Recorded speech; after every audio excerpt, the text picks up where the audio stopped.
Assalamualaikum teman-teman, apa kabar? Ini adalah video dokumentasi pelatihan Biosaka dan N level 1 bersama relawan Pati Jawa Tengah. Dan ini adalah gelombang yang ketiga. Cukup eksklusif karena Pak Ansar berkenan hadir di tengah-tengah peserta.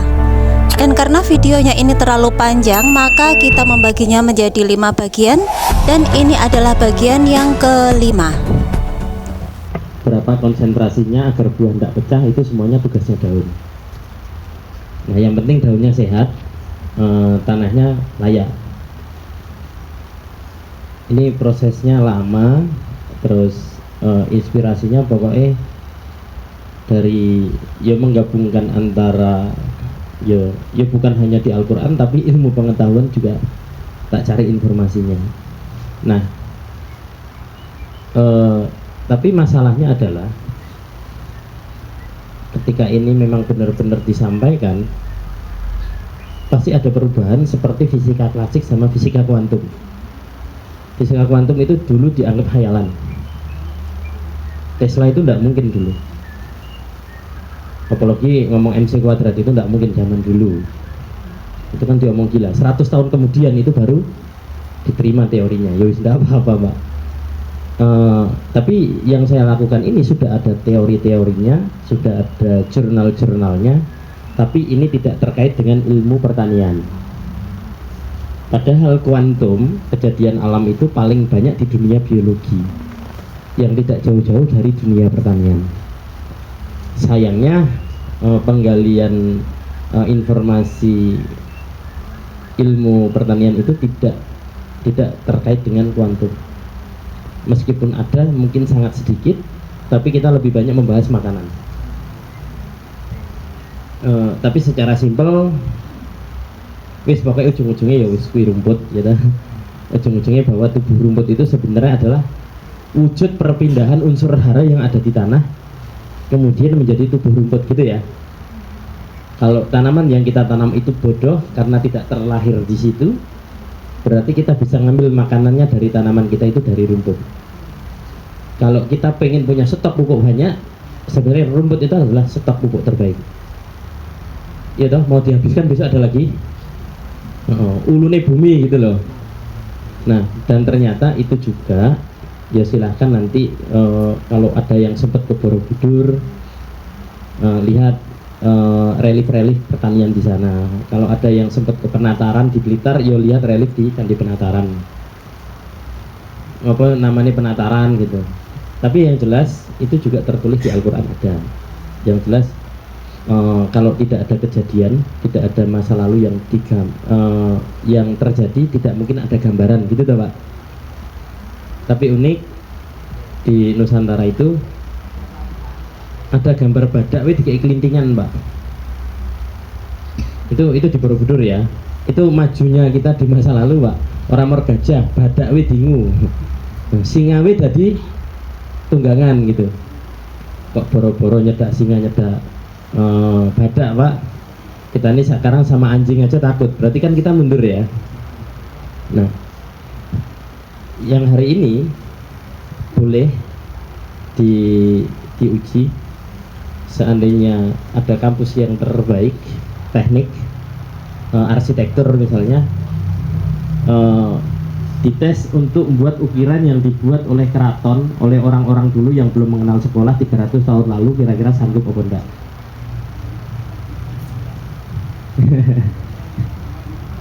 Itu enggak ada gambarnya, dibuat presisi sempurna, dan kayaknya sulit untuk ditiru oleh orang saat ini. Padahal kita ngomongnya maju. Kalau tidak mampu menduplikasi yang dulu dan kita anggap dulu itu istimewa, berarti kita maju atau mundur? Kita tidak menuduh ya. Kita harus sadar bersama sebenarnya ada apa dengan kita gitu aja. Nah, pokoknya banyak yang belum bisa disampaikan. Yang jelas kita hari ini sampai ada Pak Prabowo, Pak Presiden itu TNI, Polri juga harus ikut berkontribusi dalam mewujudkan ketahanan pangan. Mungkin jenengan juga sudah bisa menggambarkan dengan jumlah mungkin 35 juta petani dan 300 juta penduduk, Ya silahkan yang punya sarjana pertanian teman-temannya masuk TNI, Polri. Ya itu semoga bisa mewujudkan ketahanan pangan, karena dunia mengerim impor loh, karena cuaca ekstrim ini bukan hanya di Indonesia. Yang paling subur saja cuacanya ekstrim, apalagi yang tidak lebih subur, mungkin lebih ekstrim. Jadi inspirasinya banyak Pak, tapi yang jelas kenapa ini tidak jualan itu karena perjanjian. Kalau Quran, kitab suci semua itu nggak bisa dibuktikan, berarti Tuhan nggak ada gitu Pak. Tapi kalau itu bisa dibuktikan, saya nggak akan jualan, saya akan sampaikan. Itu beres toh. Tapi terus nggak saya buktikan sekarang, terus besok nggak kebukti, saya nggak percaya, enggak. Waktu itu target kerja saya 10 tahun, paling lama 12 tahun. Ternyata tahun ke-7 itu sudah ketemu. Kayak sialnya itu goreng ini Pak. Sialnya itu goreng tantangan. Nah ini repot ini loh. Jangan mau jenengan Pak, saya aja itu rada umuring Pak. Lah kok goreng tangan ini wis bakal masalah ini. Ternyata itu sudah saya coba buat pakai mesin dan macam-macam, nggak bisa. Karena yang dibutuhkan ternyata hanya kulit paling luarnya saja, bukan selulosanya. Jadi ya wis, terima saja Pak bahwa Biosaka, anggap saja bonus ya. Kalau itu dibuat mesin mungkin ya tak jual, nakal juga Pak saya itu paling loh ya. Tapi ternyata nggak bisa dibuat pakai mesin, ya saya nggak jual, misalnya nggak jual Biosakanya, nggak jual pupuknya. Tapi nek bisa buat mesinnya kan bisa jual mesinnya gitu loh. Ternyata nggak bisa Pak. Ya, sampai pakai sensor pun nggak bisa. Ya sudahlah, ini bonus untuk petani seperti yang saya sampaikan di surat Luqman ayat 27 tadi. Kalau seluruh pohon jadi pena, seluruh laut jadi tinta, ditambah 7 kalinya mengering nggak habis. Mosok siji sing paling gampang ngono gak ono. Ternyata saking gampangnya. Nah ini bakal masalah. Wong Indonesia kan nek gampang nih Pak. Tapi syukur ini muncul saat petani-petani juga hancur Pak saat itu, baru kena Covid, kena perang Rusia Ukraina. Tidak berani nanam, harganya tinggi, sekali nanam harganya hancur. Awal Covid harga cabai sampai 3.000 loh ya. Nah, pas nanam harganya hancur, pupuknya larang, wes. Nah itu momentum yang bagus. Terima kasih sama momentum itu, karena itu tak tunggu udah hampir 10 tahun. Nah kalau enggak ada itu mungkin belum keluar Pak. Jadi hari ini ya silahkan, petani sebenarnya semudah itu. Indonesia subur tuh percaya? Weh subur. Gunanya pupuk apa? Nah itu tadi gunanya pupuk. Saya nanam 3.000 batang cabai, pupuk 2 kilo itu hanya kurang sekitar 1/4 kilo. Itu dari 2 kilo ya. Itu untuk 3.000 batang cabai hanya kurang 1/4 kilo. Kira-kira dipupuk apa ora? Dan itu sampai panen nggak tak pupuk lagi. Pupuk saya hanya itu, nggak ada pakai dasaran apapun. Nggak ada, tanah aja. Itu tanah saja. Selebihnya di rumah pakai kocoran rumput. Jadi pupuk untuk tambahan iya itu baru starter. Tambahan itu sithik Pak, bukan banyak. Saya pupuk 20 liter itu hanya 2 sendok paling banyak. Satu drum 200 liter itu kalau saya ngajarkan ke petani paling banyak setengah kilo. Jenengan berapa kilo?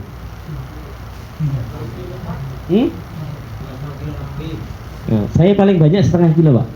Syaratnya satu, kalau pupuk jangan dicampur kalsium.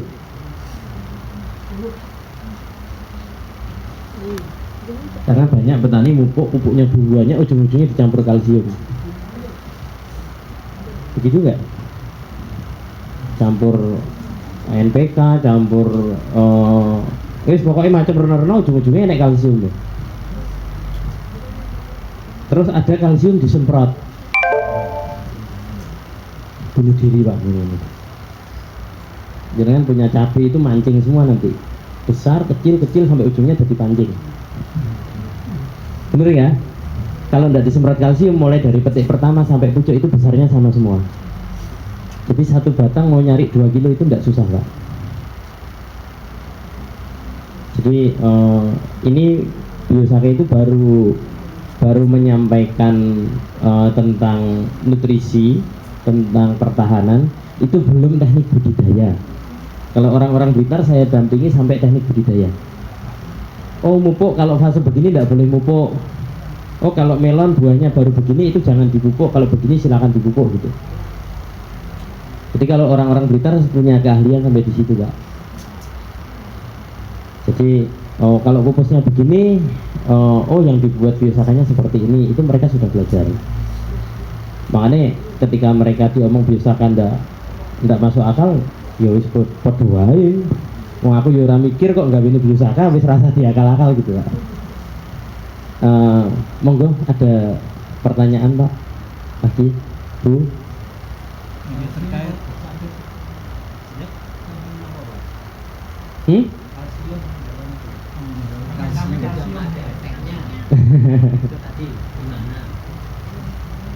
Kalsium itu pH-nya apa? Kalsium itu unsurnya plus apa min? Kalsium itu ngikat yang lain enggak?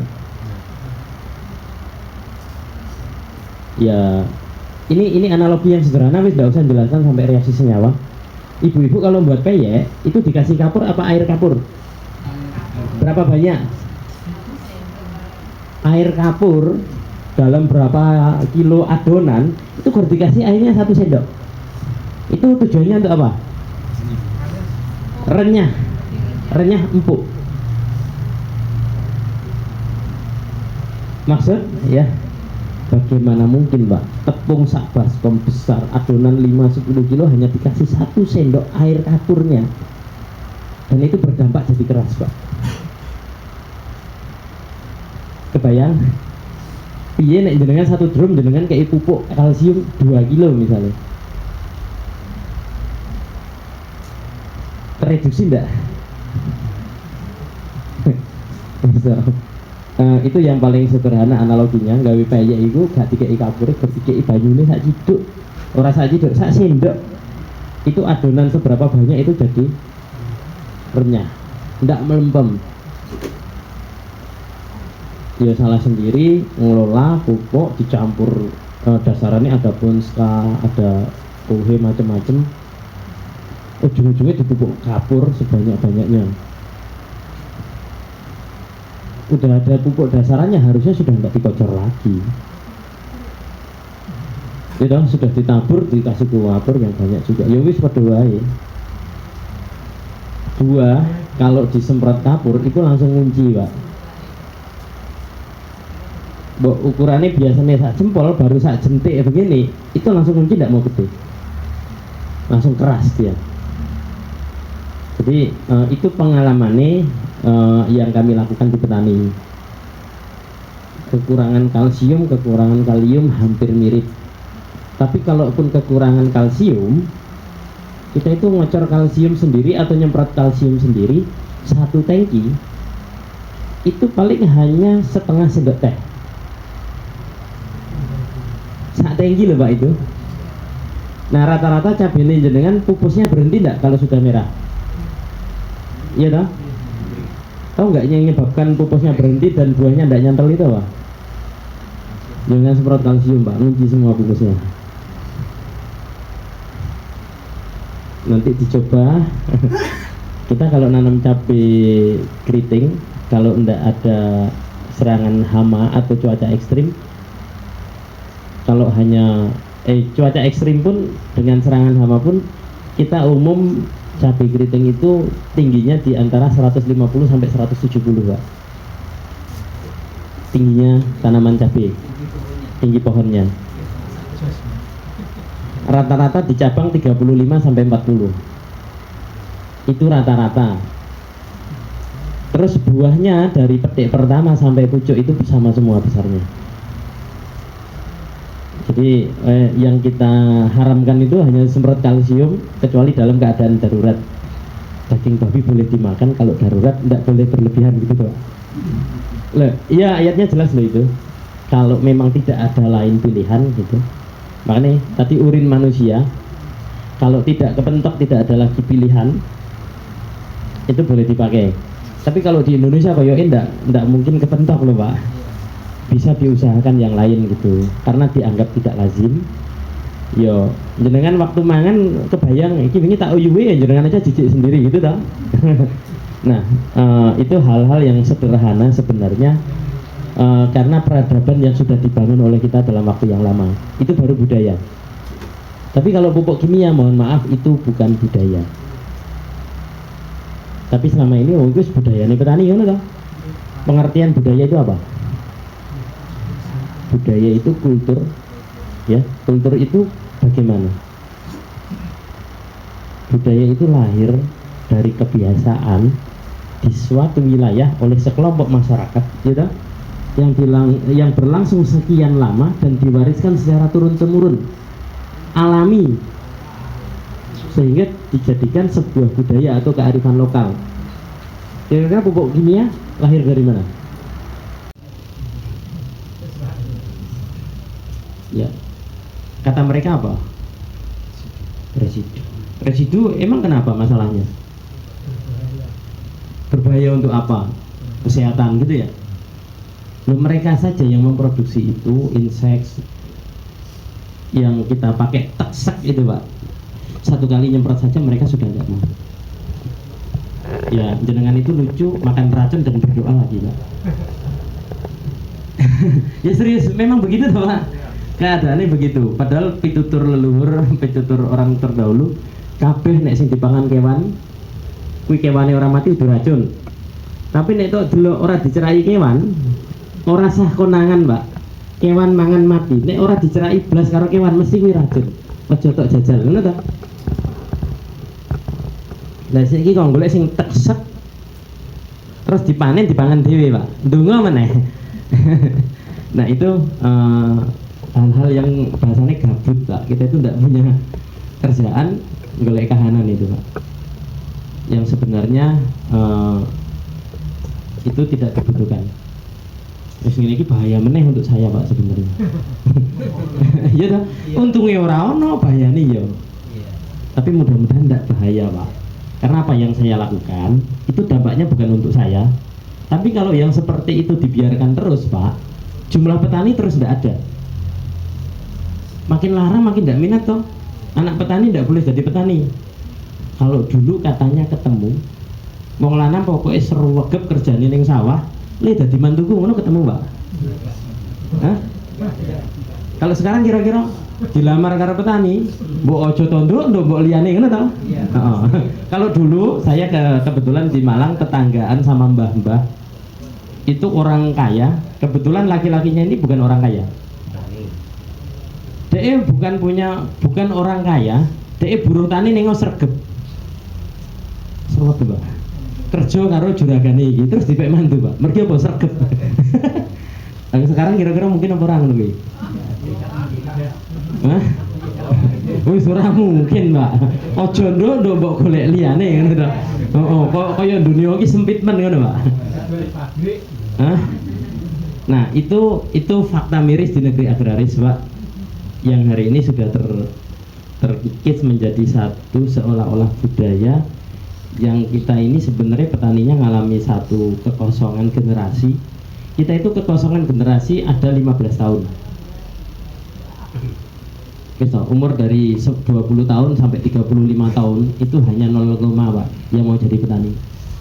Berarti kan kalau 20 sampai 35 tahun berapa tahun? 15 tahun itu dianggap kekosongan generasi.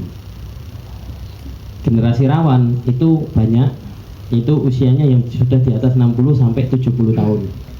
Yang lebih dari 70 tahun nggak usah disebut Pak, tapi itu banyak.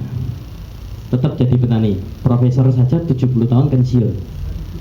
Petani 84 tahun jadi kelompok tani masih ada. Saya ketemu. Itu di Jepara ada satu kelompok tani, ketua gapok taninya itu umur 84 tahun. Pak wis sepuh kok mboten diganti. Jane iku nek diganti ya mesake kuwatire stres ngono kan. Malah engko enek apa-apa ngono Pak. Jarne wae ternyata aman wae ket umur 80 sampai saiki 84 ngono. Jadi mesakno. Tapi diganti malah kuwatire gelani ngono Pak. Nah, akhirnya wis neng dindi pertemuan jadi terne ngono Pak. Nah, ya itu fakta kita. Jenengan mudah-mudahan bisa menyerap apa yang tak sampaikan hari ini. Terserah jenengan nyimpulkan, tapi saya mohon maaf loh Bu ya, yang tadi tanya saya siapa, terus backgroundnya apa, terus ya jangankan nanya background dari mana saja, saya tinggal di mana, saya tidak bisa jawab.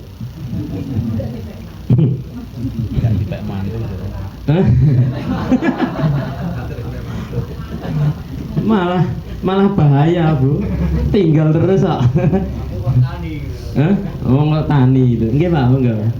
Mau tanya Pak, yang jadi undang-undang saya berkaitan dengan limbah pemotongan ayam, di mana di tempat saya itu ada satu tambak yang memang khusus untuk dibuangin limbah pemotongan ayam.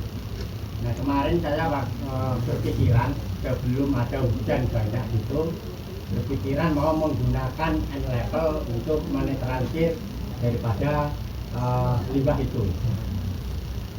Karena takutnya ini kalau musim penghujan dampaknya ada di sekitar sawah, Ya. karena akan merekap di persawahan. Nah apakah N-level itu bisa digunakan? Limbah Berkunjung itu pasar ikan Balai Kambang Solo. Itu nek misalnya aku nesu, itu pasar ikan bisa berhenti karena di demo masyarakat. Itu punya pemerintah Kota Solo. Pas di depan pintu masuk gerbang Taman Balai Kambang. Itu beroperasi sejak 2018 sampai hari ini. Itu pernah dibuka dan ditutup karena demo, Pak. Sudah kebayang ya pasar ikan aromane kaya apa. Dan alhamdulillah 2018 sampai sekarang itu berapa lama, dan itu berjalan sampai sekarang. Malamnya pasar ikan, pagi sampai malamnya resto Gemangan. Padahal pasar ikan tutup, nggak ada aktivitas, aromane ikan masih banyak. Nah itu pasar ikan Balai Kambang milik Pemko Surakarta. Nah itu dibuka Pak Jokowi dan ditutup, dibuka lagi di erane kalau tidak salah Gibran. Oh Pak Gibran, Pak Wapres. Ya Pak Wapres. Itu dibuka lagi. Ini kulino Pak, masalahnya karena masih muda sih Pak Wapres ya. Oleh Mas Gibran. Jadi itu dibuka 2018 sebelum Covid. Sampai sekarang berjalan aman. Selanjutnya tadi tentang rumput yang sakit, gitu. Nah, yang saya tidak inginkan adalah rumput ketika datang hama, itu rumput punya kemampuan untuk menyembuhkan dirinya sendiri, Pak. Sering nggak melihat tanaman liar hari ini dirubung cabuk penuh, moro-moro pupus anyar gak ono omone. Ya. Ya dah sering dah. Ya, Tapi nek jenengan nandur cabe kena omo dijarne dadi apa, Pak? remuk. Itu kemampuannya tanaman liar, Pak. Beda dengan tanaman budidaya. Nandur go wis jarne wae engko mari dhewe wis bar, Pak. Mari ku. Iya dah. Mari ragate, mari sembarange, Pak itu. Tapi untuk tanaman liar itu kekuatan alaminya, apabila dia diserang hama, dia punya kemampuan menghasilkan sesuatu yang tiba-tiba hama itu pergi. Artinya dia bisa menghasilkan sesuatu yang diproduksi sendiri yang untuk melawan serangannya itu. Jadi untuk khusus tanaman liar, kenapa saya rekomendasi rumput, Pak? Rumput itu paling kuat. Iya, rumput itu ada pengecualian. Terus meskipun menggunakan POC rumput tadi, itu definisinya sama, tetap air lindi, Pak. Tapi air lindi yang tidak punya potensi serangan fatal. Nek kopi sering nggak serangan fatal? Sayuran sering nggak serangan fatal? Nah, nek rumput koyoke nggak ada serangan sampai fatal, Pak. Nek wis fatal banget omongin nemu emplek kabeh ya itu bisa diinggati, Pak. Golek sing biasa-biasa saja. Nah, tapi tetap saya sarankan biosaka yang dipilih dari tanaman terbaik tadilah itu juga disemprotkan.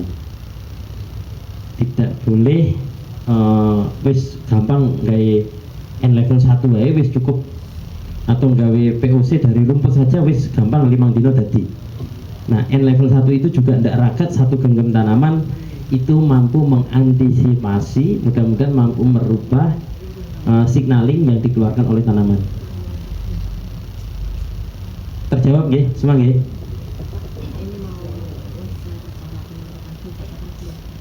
Oh iya, tadi nggak meraktekkan nyemprot ya. Pokoknya 1 hektar 3 tangki paling banyak. Kalau bisa 2 tangki itu juga lebih baik, Pak. Itu acuannya adalah drone. Perusahaan peneliti ya, mohon maaf kita jangan berpikir seperti tahun 80, tahun 90-an. Pertama tangki Solo baru keluar. Ngono toh? Nek nyemprot didusi, Pak. Masalahnya kita kan masih sama. Dulu kan tangki moncrot, Pak. Iya toh? Saat ini perusahaan itu sudah mendesain itu dari para peneliti, semakin lama semakin kabut, semakin kecil nggak kabutnya. Meskipun kabut, Pak, yang namanya air racun, kira-kira kabutnya racun nggak? Racun. Kalau nggak percaya, jenengan cicipi nyemprot mangat ngabut, Pak. Loh, itu sederhana saja prakteknya. Kira-kira keracunan apa enggak? Keracunan. Berarti nek nyemprot kabut, kalau itu nyemprot racun, embunnya tetap jadi racun nggak? Racun. Nah, wih, siapa sih ngomong klomo? Saya klomo, saya marem. Yang ini. Makanya ketika nyemprot drone itu 1 hektar 1 tangki, yo itu wajar. Harusnya jenengan protes. 1 hektar 3 tangki itu jenengan juga protes. Itu kok koyo demen canggih tapi biosaka 1 hektar 3 tangki ribet, Pak. Ora marem nek ngono kuwi. Yang bener itu kabutnya itu. Partikel semakin kecil itu semakin kuat reaksinya, jadi reaktif dia. Nggih. Biasanya kan alasan nyemprot kopi kan untuk kalau untuk tanaman seperti biasanya kan untuk membunuh partikel jamur-jamur yang ada di tanaman. Ya. Nah itu kalau sifat dari biosaka itu gimana, Pak? Sifat untuk menghadapi jamurnya itu Sistem kerjanya. Kita harus juga paham tentang siklus jamur. Jamur itu tumbuh karena apa? Kelembapan. Kelembapan apa keasaman? Nah, air itu lembab, ada jamurnya nggak?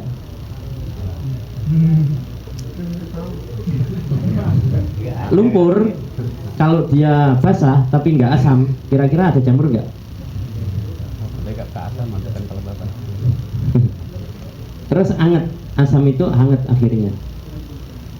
Makanya buat tempe itu bisa nggak dimasukkan kulkas? Jadi nggak? Nggak jadi. Yang micu keasaman itu apa? Nah, jangan-jangan pupuknya over. Jangan-jangan pupuknya over. Terus sejak kapan pH itu berpengaruh sekali pada pertanian? Sejak jenengan tahu tentang pH, sejak jenengan tahu tentang pertanian kimia. Karena kalau pH-nya asam, rumput tumbuh enggak? Rumput tumbuh. Yang tidak bereaksi itu apa? Bahan kimia kalau diletakkan di tempat asam kira-kira bereaksi enggak? Enggak. Jenuh sama jenuh. Iya. Jadi yang tidak bisa berjalan itu sebenarnya reaksi kimianya. Bukan tidak layak tumbuhnya, reaksi kimianya dari pupuk yang jenengan sebar itu tidak bereaksi. Kalau keasaman itu paling penting, paling signifikan, itu tidak ada lagi tanaman yang bisa tumbuh di pinggir laut atau di gunung kapur atau di tempat salinitas tinggi yang ada limbah-limbah pabrik ngalir. Harusnya semua rumput mati nggak? Iya.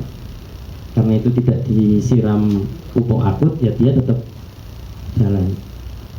Tapi kalau jenengan pupuknya sedikit, insya Allah tidak akan ada jamur. Ya, jenengan nanti praktekkan kelembaban tinggi, keasaman tinggi itu karena apa? Jenengan tanahnya nggak padat. Nanam apa biasanya? Nanam cabai, setelah diolah lahan, dicampur sama kompos macam-macamnya, dibuat gulutan, jenengan tutup mulsa. Tidak dipadeti kan? Saya minta besok lagi dipadetin, Pak. Malah dipadetin. Saya minta besok lagi dipadetin. Itu mbok kerendon 3 jam nggak akan kena kusarium.